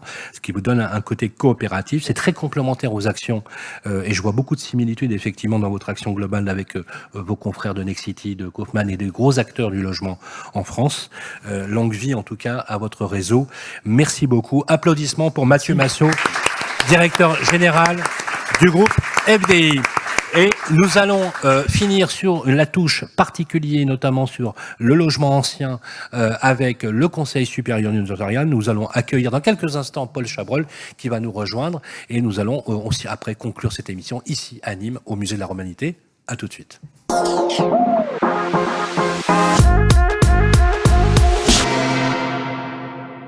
Eh bien, de retour sur le plateau, ici à Nîmes, si vous prenez l'émission en cours, notre dernière partie sur, justement, on va parler de la ville, et qui de mieux placé pour parler de la ville, des biens immobiliers que les notaires eux-mêmes, et c'est la Chambre des notaires que nous recevons sur le plateau. En l'occurrence, c'est Paul Chabrol, maître Paul Chabrol sur le plateau. Bonjour. Bonjour. Merci d'être avec nous. Vous représentez la Chambre des notaires de Nîmes, et comme il est d'usage, bien évidemment, avec vous, c'est toujours notre ami Olivier Marin qui vous pose la première question. Oui, alors déjà très heureux de vous recevoir ici, maître Merci à vous, Paul de nous Chabrol, accueillir. notaire à Nîmes. Avec vous, donc on va faire ce tour d'horizon de l'immobilier ancien, l'évolution des prix, des ventes, également délivrer quelques conseils pratiques. Tout d'abord, quelques chiffres clés pour démarrer. Le premier, c'est 2000. Comme 2000 €, c'est le prix médian au mètre carré d'un appartement ancien à Nîmes. Alors évidemment, avec bien sûr de fortes Quand on est parisien, ça fait rêver quand même. Il y a des disparités selon les quartiers, mais c'est 2000 €, prix médian, en tout cas affiché par le Conseil supérieur du notariat. 250 000 €, prix médian d'une maison ancienne à Nîmes. 7% de franciliens acquéreurs. Et puis, on le voit, vous allez nous le dire, dans les différentes villes, il y a cet attentisme, ce ralentissement de l'activité. Comment se porte le marché immobilier nîmois ? Le marché immobilier nîmois, il se porte comme le marché, on va dire, français en règle générale. Aujourd'hui, est un petit peu morose, il faut le dire. Les gens, on va dire, sont plutôt dans un climat d'inquiétude, un petit peu anxieux. Restriction d'accès au crédit, voilà. Qui sont malheureusement les facteurs les plus double, triple peine pour l'accession à un logement. L'inflation, voilà, tous ces éléments réunis font que oui, l'immobilier, alors sur les prix, n'ont pas trop évolué encore sur Nîmes, mais c'est dû notamment au développement. Alors, quand je dis tardif, je pèse mes mots. C'est vrai qu'on voit pas l'impact sur les prix. Pour le moment, voilà, c'est comme le disait tout à l'heure Julien, c'est plus sur le moment. On a peut-être une période entre guillemets de latence et on va nous aussi connaître cette baisse dans les mois à venir. Et comme vous l'avez dit, voilà, en termes de volume de vente de juin à juin, on est à moins 7, moins 8%. Par contre, ce qu'on peut dire, c'est que on l'a dit d'ailleurs dans notre billet sur BFM Business, pas plus tard que la semaine dernière, c'est les DMTO, donc les droits de mutation à titre onéreux, eux ont diminué en moyenne de 12% au niveau national. 12%. Donc on voit bien l'impact aussi sur la recette. Il faut rappeler quand même que les droits de mutation, Julien Plantier me semble-t-il, bénéficient aux collectivités locales et améliorent. Donc c'est aussi, c'est pas forcément une bonne nouvelle fiscale pour les ressources des collectivités locales. Il est certain que si on va dire, le monde de l'immobilier se porte mal, c'est tout un tas de, comment dirais-je, d'électrons autour qui gravitent. Alors quand je dis électrons, l'écosystème, en tout cas, toutes les entreprises du bâtiment, bien sûr, que ce soit les promoteurs, les aménageurs, les agences immobilières, les notaires, et bien sûr l'État qui, même par le biais des transactions immobilières, perçoivent ces fameux droits de mutation, l'essentiel des taxes lorsqu'on achète un bien immobilier, bien sûr. Bon, on continue quand même d'acheter des biens immobiliers à Nîmes. Alors, pour ceux qui ne connaissent pas, justement, si vous deviez nous dresser une photo un petit peu des différents quartiers, du type de demande à Nîmes, alors. Déjà, tout dépend du type de bien que vous voulez. Si vous êtes plutôt sur, on va dire, une maison, vous allez plus avoir tendance à, on va dire, monter dans ce qu'on appelle les garrigues, les collines que vous aviez évoquées dans la présentation de la ville, qui sont surtout les collines nord, notamment en haut de la Tourmagne, le bois des espèces également, qui sont voilà des quartiers plutôt de villas avec bien sûr peu de collectifs, et tant mieux, puisque c'est ce qui fait l'attrait de ces quartiers, ce qui fait que les gens naturellement les apprécient. Derrière, si c'est pour un appartement, le centre-ville, la Couronne, l'Écusson sont des endroits parfaits, avec la proximité notamment de la gare. Et là, les prix peuvent monter jusqu'à combien à peu près en moyenne ? En moyenne, oui, sur du... Aux alentours de, allez, je dirais 2800 euros du mètre carré, ça reste une moyenne. On est cœur de ville. Hein. On est cœur de ville. Vraiment cœur de ville. Vraiment cœur de ville. Mobilité, accessibilité. Mobilité piétonne, on est vraiment dans le centre historique piéton de la ville de Nîmes, avec la gare qui est pas loin, bien sûr, une accessibilité facile. Voilà un petit peu les enjeux. Après, vous pouvez vous excentrer avec des mobilités différentes. Bon, il y a quand même un système bien fait sur Nîmes, avec le trambus notamment, et tous les bus qui desservent le centre-ville. C'est très clair. Sur l'investissement locatif, notamment, quelqu'un qui voudrait justement acquérir un bien pour le mettre en location, quel type de rendement, quels secteurs sont privilégiés ? Quelque chose d'acquis que pour un rendement locatif, c'est plutôt des petites surfaces qui sont privilégiées, puisque une grande surface, passé un moment, on va dire certains loyers sont totalement prohibitifs pour les gens. Et ce qui a le plus de chances d'être reloué facilement reste des surfaces, on va dire, accessibles. Studio, T1, T2. Voilà, on va dire 30-40 mètres carrés maximum restent des surfaces qui sont, on va dire, demandées et en tout cas souhaitées par les gens. Et quel taux de rentabilité on peut espérer en moyenne, dans votre vision ? Si on va dire qu'on passe par des beaux classiques et qu'on oublie ces grandes plateformes que l'on connaît tous, oui. On va être aux alentours de 3,5-4%, on va dire de manière assez pérenne. Pérenne, d'accord. Assez pérenne. Est-ce que justement, à l'instar de ce qu'on posait la question à Julien Plantier tout à l'heure, justement le côté RNBisation parce que le problème, on le voit dans les localités. Moi, je considère ça, mais d'ailleurs, tout le monde le sait, je considère ça comme un fléau. Un fléau parce qu'elle empêche justement à cette jeunesse de trouver des surfaces. Aujourd'hui, je vous mets au défi, dans certaines grandes agglomérations, vous le savez, de trouver des petites surfaces en loyer normal, en bail vide. Il y en a plein.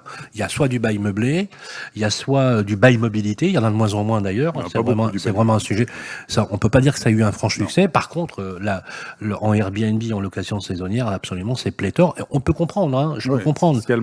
On peut comprendre, oui, absolument. Et puis c'est du 13, du 14. On ne peut pas en vouloir aux particuliers de... Oui, non, mais Il faut peut-être réguler ou encadrer. Si je vous dis, vous avez un taux de rendement de 4%, Julien Plantier, et que je vous dis, le même bien, vous pouvez l'avoir avec un rendement de 14%, il n'y a pas photo, quoi. Voilà, faut être très clair. On est bien d'accord. Ouais. Ça s'inscrit dans deux politiques qui sont totalement différentes. On l'a dit, la ville de Nîmes,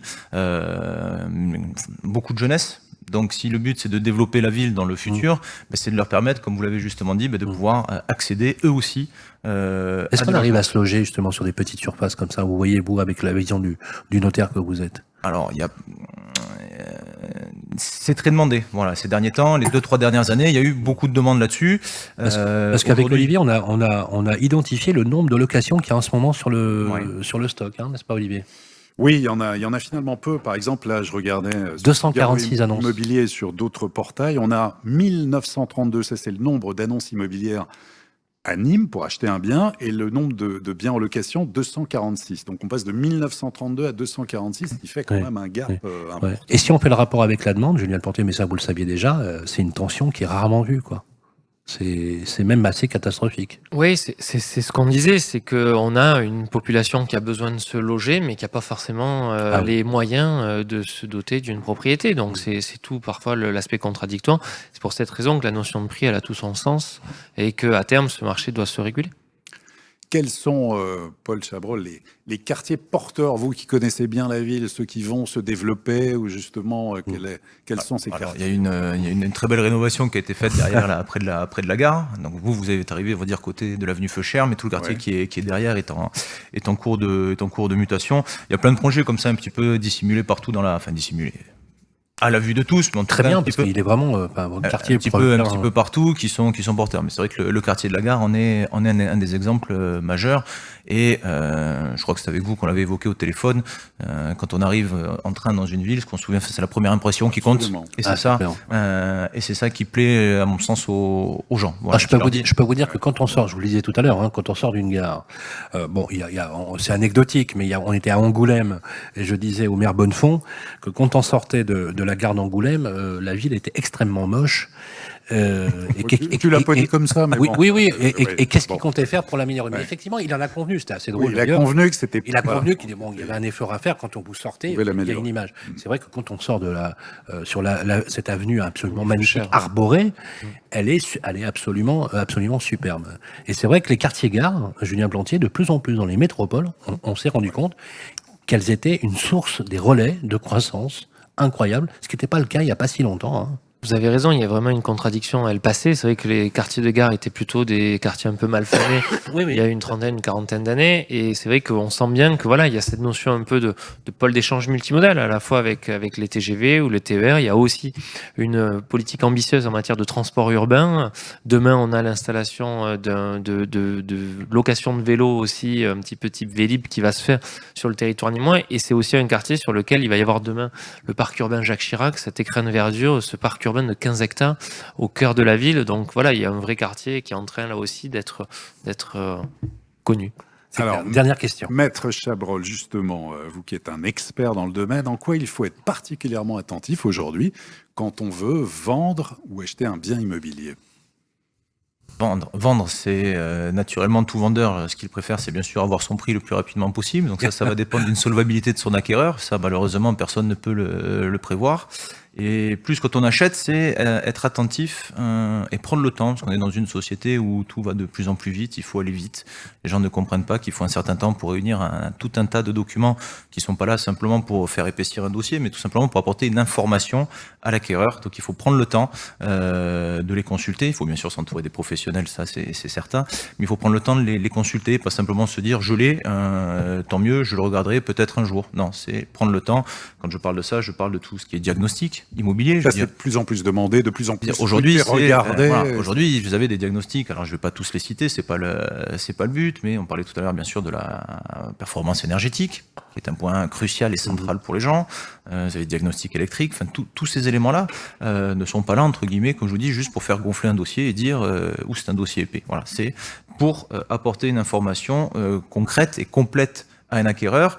Donc ça, on va dire que c'est plutôt le volet à l'aspect technique du bien. Et derrière, vous avez tout, on va dire, l'environnement juridique avec tout ce qui est copropriété, les assemblées générales. On va dire, quand je dis l'ambiance dans la copropriété, savoir voilà, qu'est-ce qui a été évoqué au cours des 3 dernières années, qu'est-ce qui est en prévision, qu'est-ce qui va être à l'ordre du jour de la prochaine. Voilà. Tous ces éléments-là sont, encore une fois, pas là par plaisir de dire on vous donne beaucoup de choses, on vous noie dans l'information, parce que c'est un petit peu contradictoire, mais le but, voilà, c'est d'en prendre connaissance et suite à la signature notamment, vous avez un délai de 10 jours. C'est pas 10 jours, encore une fois, fixé pour le plaisir d'embêter les gens, mais au contraire, voilà, pour... Le fameux délai de rétractation. Exactement, de prendre le temps de la réflexion, si jamais, toutefois, on est parti sur un achat un petit peu, on va dire... Est-ce qu'il y a de plus en plus de rétractations ou pas ? Il y en a peu. Il y en a peu. Il y en a peu. Ouais. En toute sincérité, il y en a peu, puisque, encore une fois, il y a beaucoup d'informations qui sont apportées dès les premières visites aux acheteurs. C'est notre rôle de notaire, nous, au moment du rendez-vous, bien sûr, de les éclairer sur toutes les questions qu'ils pourraient avoir. Et de ce fait, il y a peu de rétractations. C'est très clair. Merci beaucoup, Paul Chabrol. Applaudissements pour Paul Chabrol. Voilà, les chambres des notaires qui sont installées, bien sûr, dans toutes les villes de France, représentées par le Conseil supérieur du notariat.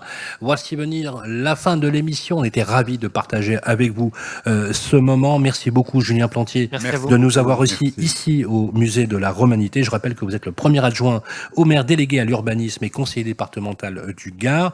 L'heure est venue aussi, bien évidemment, pour la conclusion de cette saison, de faire les remerciements. Je voudrais qu'on remercie très chaleureusement nos amis du groupe Nexity, Lionel Séropian qui a partagé ces moments avec nous, mais tous les directeurs généraux des régions qu'on a eu le plaisir de croiser. Un clin d'œil à Anne Guind, la directrice de la communication du groupe, qui nous a fait confiance, ainsi que Cyril Risque, qui est aujourd'hui à la manœuvre systématiquement pour nous accompagner dans les villes. Un grand merci également avec nos amis d'Elio, Julien Sévère et toutes les équipes, Pierre-Marie Perrin, Pierre Maillard et l'ensemble des équipes du groupe, Guillaume Loiseau également. On se retrouve d'ailleurs, Julien, l'année prochaine pour une autre saison, une seconde pour vous d'ailleurs saison. Ah oui. Ça sera la 4e pour nous. J'aimerais aussi qu'on ait un mot chaleureux pour nos amis d'Arkea Banque et Institutionnelle. Merci à Mathieu Massot d'être venu aussi sur le plateau. Arkea qui ne sera pas avec nous l'année prochaine puisque on fera un autre Tour de France différent. Il nous avait accompagnés pendant les 3 premières saisons. Je voudrais qu'on ait un mot vraiment pour Alain Hervé et Aurélien Deleu, ainsi que Bertrand Blampin, le président directoire du groupe Arkea. Et enfin, un immense merci aux notaires de France, parce que vous faites un boulot remarquable. Sans vous, on n'aurait pas toutes les données sur lesquelles nous appuyons, nous les journalistes, pour évaluer les aspects du marché. Conseil supérieur du notariat, vous avez su, d'ailleurs, vous les notaires, amorcer cette mue digitale, technique, et aujourd'hui, quand je vois les profils des jeunes notaires que vous êtes, ça nous rassure, bien évidemment, puisque aujourd'hui, vous êtes certainement, aujourd'hui, les meilleurs gestionnaires de patrimoine de proximité qu'ont les Français au quotidien, et croyez-moi, ils en ont bien besoin. Merci également aux équipes du Figaro, Maya, Alan, qui d'ailleurs nous a quittés il n'y a pas très longtemps, et Mélanie, et bien sûr et les équipes du Figaro qui sont présentes. Voilà, les équipes du Figaro qui sont bien sûr dans l'équipe, et bien sûr Olivier Marin, avec qui nous avons commis cette collection. Merci également à toutes mes équipes de Radio Imo, de Web Radio Édition, avec Olivier Lucas, Alexandre Burkhardt, Lorenzo le magnifique qui est derrière, qui est toujours sur les chantiers et en France. Croyez-moi, ces émissions ne verraient pas le jour sans ces équipes, bien évidemment. Merci également aux équipes municipales qui nous ont beaucoup aidés à monter cette émission. Julien Plantier, quelques mots de conclusion. Merci de nous avoir accueillis à Nîmes. On va avoir un bel été. Et encore une fois, qu'est-ce qu'on peut vous souhaiter de plus ? Écoutez, une réussite collective pour ce territoire, ce développement. Il y a encore de nombreux challenges et défis qui s'ouvrent à nous. On a créé une foncière commerciale pour le cœur de ville. On accompagne un certain nombre d'acteurs locaux. Et donc, on va essayer de se développer de manière raisonnée en gardant cet attrait de ville à taille humaine. Merci, en tout cas. Merci. Voilà, maintenant, on va pouvoir se quitter, bien évidemment, et on vous accueille, tous ceux qui sont dans le public, au verre de l'amitié pour conclure cette 3e saison. Et j'aimerais, comme à mon habitude, pour conclure la saison, faire une petite citation de Denis Diderot, l'encyclopédiste, qui disait la chose suivante, et dans un contexte comme aujourd'hui, c'est pas peu dire, il existe 2 sortes d'hommes, ceux qui voient le monde tel qu'il pourrait être et ceux qui voient le monde tel qu'il est. Ce qui rend peut-être les premiers téméraires et les seconds pusillanimes. Je vous le dis, les élus locaux sont définitivement téméraires car ils ne voient le monde que tel qu'il pourrait être, tel qu'on a envie qu'il soit. À toutes et à tous, prenez soin de vous, passez un bel été et on se retrouve au mois d'octobre pour un prochain Tour de France 2023-2024.